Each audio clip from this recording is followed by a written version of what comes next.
Hey y'all, and welcome to my channel if you're new. I'm sure I'm going to get a few new people in here considering the title is about medicated versus natural birth, and I'm sure that there are people that are pregnant that are trying to decide which way to go. So welcome to my channel if you're new. I'm going to be telling y'all the birth stories of both of my children. Ezra was born at 42 weeks. I apparently have late babies. His due date was June 15th and he was born on June 29th. 2 weeks late. I was 19 years old at the time. And the people that I chose to be in the room was my mom, my mother-in-law, two of my sisters, there was a few nurses, and the doctor, and of course my husband. And I said doctor because a doctor ended up delivering Ezra. I actually had a midwife, but she was out of town at the time, so she wasn't there to deliver him. So I had to have this other doctor that was there, which he was very nice, and I really liked him. I'm just going to get right into the story. The funny thing is, I was actually scheduled to be induced the very next day, and I'm so happy I didn't have to be induced. That was one of my fears. I absolutely did not want to be induced. It freaked me out. I wanted Ezra to come naturally. I didn't want to have to take some sort of medication that forced him out of my body whenever he wasn't ready to come out.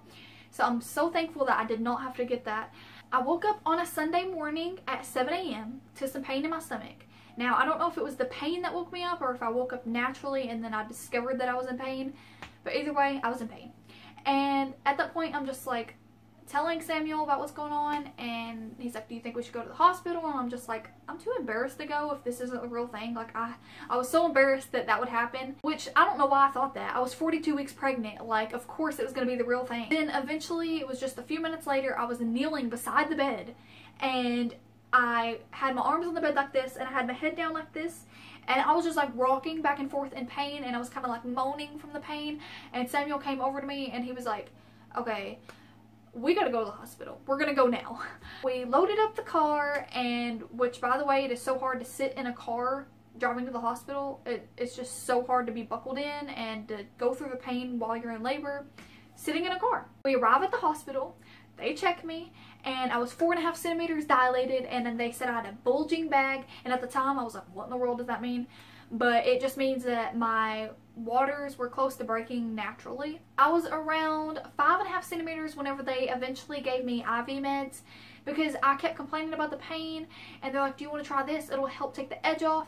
And I was like, okay, whatever, it's not the epidural, so cool. Whenever they gave it to me, it was like shortly after I was like, whoa, I am so loopy. And I was like, man, I feel great. Maybe I can do this.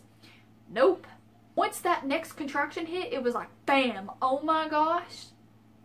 Let me tell y'all, I do not recommend getting the IV meds because for me, it was not a good experience.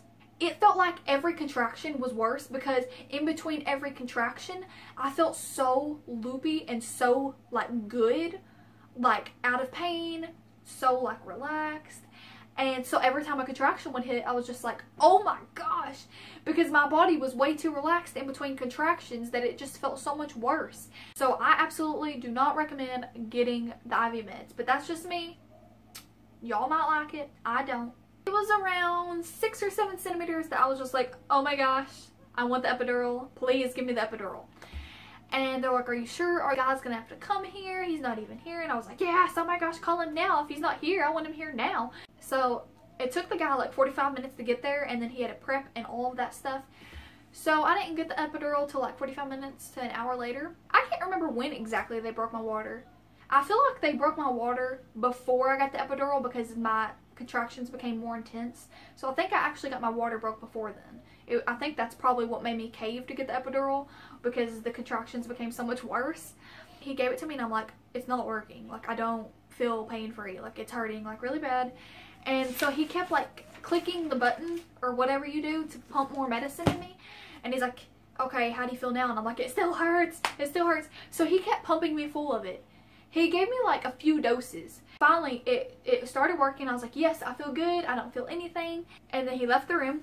And let me tell y'all, after I got the epidural, it was literally no time. And I hit 10 centimeters. I was so upset because I was like, seriously? It was literally no time and I hit 10 centimeters? I could have done this without the epidural. Because it just, everything was going by so very quickly that I was just very disappointed in myself for having to get the epidural. I was 10 centimeters. Okay, and then the nurse was over here, and then my husband, and there's family members and people everywhere. But one person was holding this leg, another person was holding this leg, and I was staring at somebody. And I don't know what was going on, and all of a sudden the doctor was like, you need to move your leg. And like I looked down and I noticed that my left leg had fallen over onto the other one. It was just like limped over. And I was like, what? Like I didn't even feel that the nurse walked away. She let go of my leg and walked away, and I didn't even know it until he told me I needed to move my leg. And I couldn't physically move it on my own. I had to use my hand and do this and move it. And it felt weird. It was like it wasn't my own body. It was like I was just moving this object out of the way because I was so numb. The epidural guy gave me a few doses because I kept telling him it wasn't working, because it wasn't working at the time. I was too numb. So finally it came time to push, and I couldn't feel anything, like I said. So I didn't know the way to properly push, like at all. And it took me an hour and a half to push Ezra out. It took forever.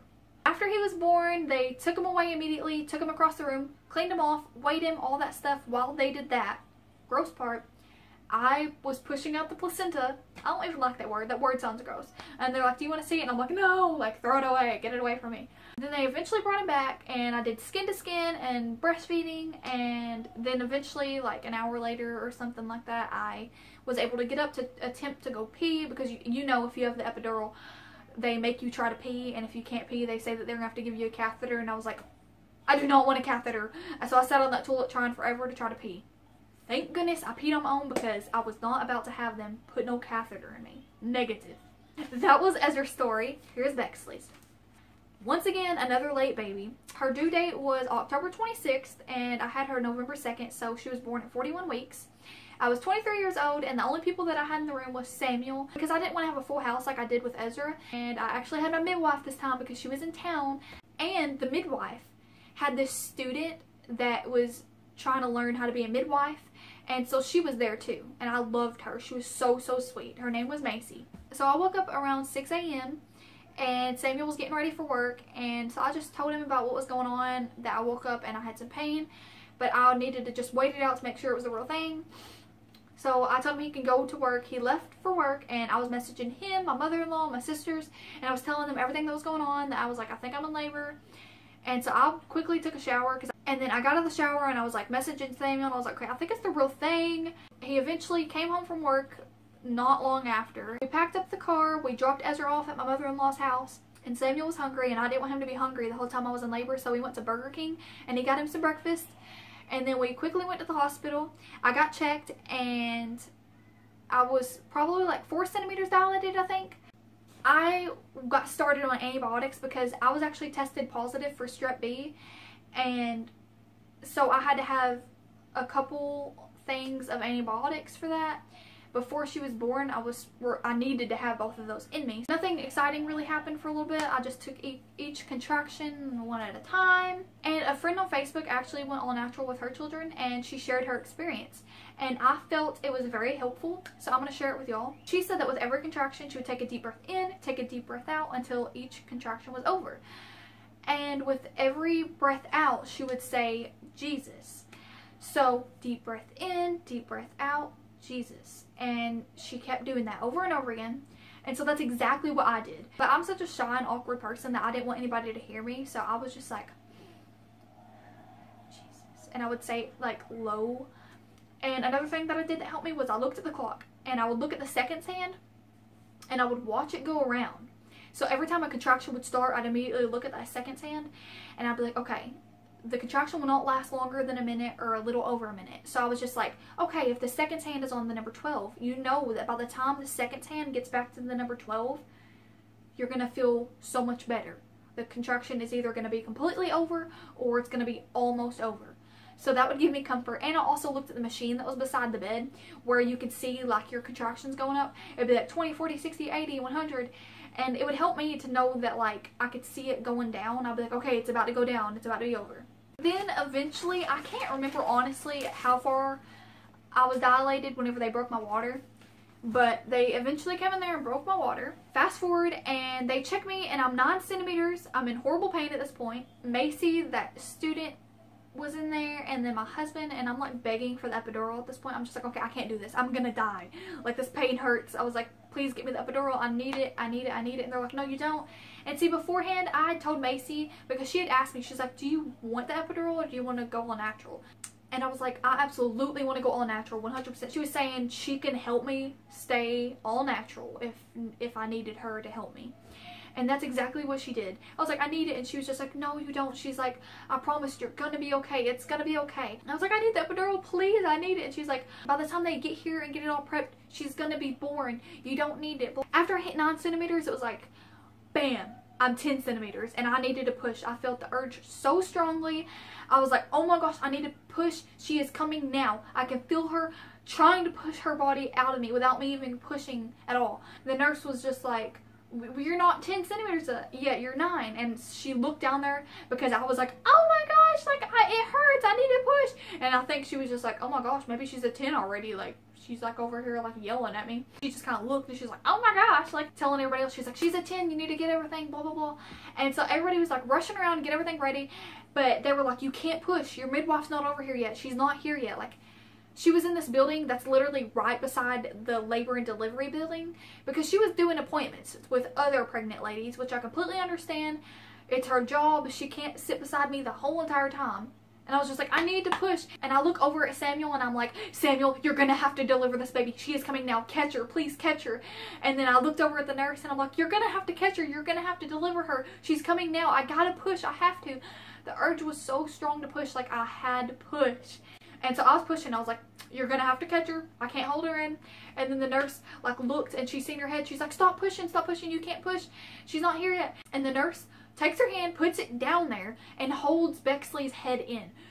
Does not let her come out. She's just putting her hand down there to block her from coming out. And I'm just like, please move her hand. I gotta push. I need to get her out. Like, she's coming now. You're gonna have to catch her. She's like, you can't push. You have to wait, while still holding her in. And it felt so scary because I was like, oh my gosh, like stop holding her in. This is so unnatural. You have to let her come out. Just catch her. Like, come on. And I was just like, where's Candy? Where's she at? Candy is my midwife.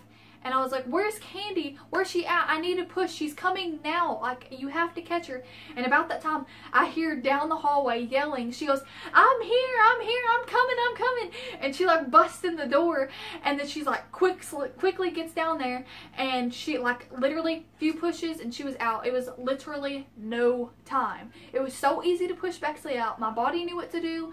I knew what to do. Because I went all natural, I could feel everything, whereas with Ezra and I had the epidural, I couldn't feel anything, so I didn't know how to properly push with him. But with Bexley, it was completely clear on what to do. They immediately put her on my chest. They didn't cut the cord yet. They let the placenta stay in so she can get all the extra nutrients or whatever. And eventually, after like the umbilical cord stopped pulsing, I think, they said to push it out, I pushed it out, and then Samuel cut the cord, and once again they asked me, do you want to see it? And I'm like, negative, I don't want to see the placenta, ew, throw it away. So after I did skin to skin and I breastfed her and all that, they eventually like, you know, took her away to do this and that. I got cleaned up, went to go pee and all that stuff.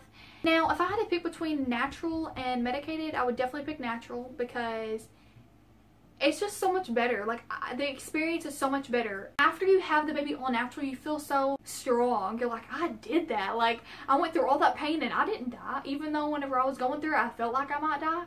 I didn't. And I can do it. There's all those crazy things that can happen when you have the epidural. Like, people have permanent back pain. Some people get paralyzed. And I feel like I was just, like, very lucky to not have that happen to me whenever I had it with Ezra. And so I had that fear going into labor with Bexley. I was like, I can't cave because I don't want to get paralyzed or I don't want to have permanent back pain. So I was just like, don't do it. Don't get the epidural. So I just feel like it's so much better to go all natural. Your body will feel better. You get out of the hospital quicker. You can get up and walk around quicker. It's just all around a better experience in my opinion. If there's anything that I forgot to mention in here and y'all have a question about, please just comment below and you can ask me in the comments and I'll answer you. Thank you so much to everybody that took the time out of their day to watch this video. And if you're new to my channel, please don't forget to hit that subscribe button and to tap that bell so you get notified every time I have an upload. Thank you so much for watching and we'll see you next time. Bye guys.